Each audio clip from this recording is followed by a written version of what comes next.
വിവാദമായ പന്തീരങ്കാവ് ഗാർഹിക പീഡന കേസിലെ പ്രതിക്കെതിരെ വീണ്ടും പരാതി. മീൻകറിക്ക് പുളിയില്ലെന്ന് പറഞ്ഞ് ഭർത്താവ് രാഹുൽ മർദ്ദിച്ചതായാണ് യുവതിയുടെ പരാതി. ഇതിനു മുമ്പേ പെൺകുട്ടിയുടെ അമ്മ വിളിച്ചതിന്റെ പേരിലും മർദ്ദിച്ചെന്നും പരാതിയിലുണ്ട്. കഴിഞ്ഞ ദിവസം ഭർത്തൃവീട്ടിൽ നിന്നും യുവതിയെ ഗുരുതര പരിക്കുകളോടെ മെഡിക്കൽ കോളേജ് ആശുപത്രിയിലെ അത്യാഹിത വിഭാഗത്തിൽ പ്രവേശിപ്പിച്ചിരുന്നു. യുവതിയുടെ ചുണ്ടിനും ഇടത്തെ കണ്ണിനും മുറിവുണ്ടെന്ന് ആശുപത്രി അധികൃതർ പറഞ്ഞു. ഞായറാഴ്ചയാണ് ആദ്യം മർദ്ദിച്ചതെന്നും തിങ്കളാഴ്ച വീണ്ടും മർദ്ദിച്ചെന്നുമാണ് യുവതിയുടെ ആരോപണം. ഭർത്താവ് രാഹുലാണ് യുവതിയെ ആശുപത്രിയിലെത്തിച്ചത്. എന്നാൽ യുവതിയെ ആശുപത്രിയിലാക്കി രാഹുൽ മുങ്ങി. പിന്നാലെ പാലാഴിയിൽ നിന്നും ഇയാളെ പോലീസ് കസ്റ്റഡിയിലെടുത്തു. ആശുപത്രിയിൽ നിന്നും നൽകിയ വിവരമനുസരിച്ചാണ് രാഹുലിനെ കസ്റ്റഡിയിൽ എടുത്തതെന്ന് പന്തീരങ്കാവ് പോലീസ് പറഞ്ഞു. ഇയാളുടെ അറസ്റ്റ് രേഖപ്പെടുത്തി.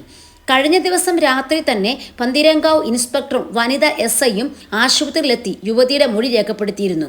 യുവതിയുടെ വിശദമായ മൊഴി രേഖപ്പെടുത്തുന്നത് പുരോഗമിക്കുകയാണ്. മൊഴിയുടെ അടിസ്ഥാനത്തിലായിരിക്കും വകുപ്പുകൾ ചുമത്തുന്നതെന്നും പോലീസ് അറിയിച്ചു.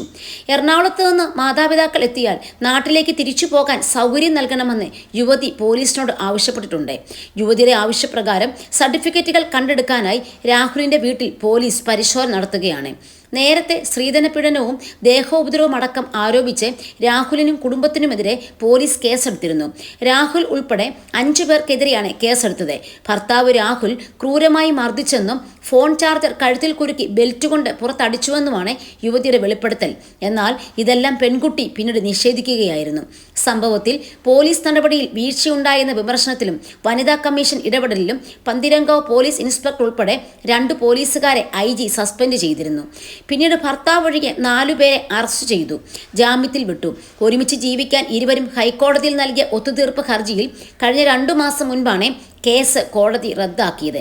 ആദ്യ കേസ് ഹൈക്കോടതി റദ്ദാക്കിയതിനെ തുടർന്ന് 1.5 മാസം മുമ്പാണ് ഇരുവരും കോഴിക്കോട്ടെ പന്തീരങ്കാവിലെ രാഹുലിന്റെ വീട്ടിൽ താമസം തുടങ്ങിയത്.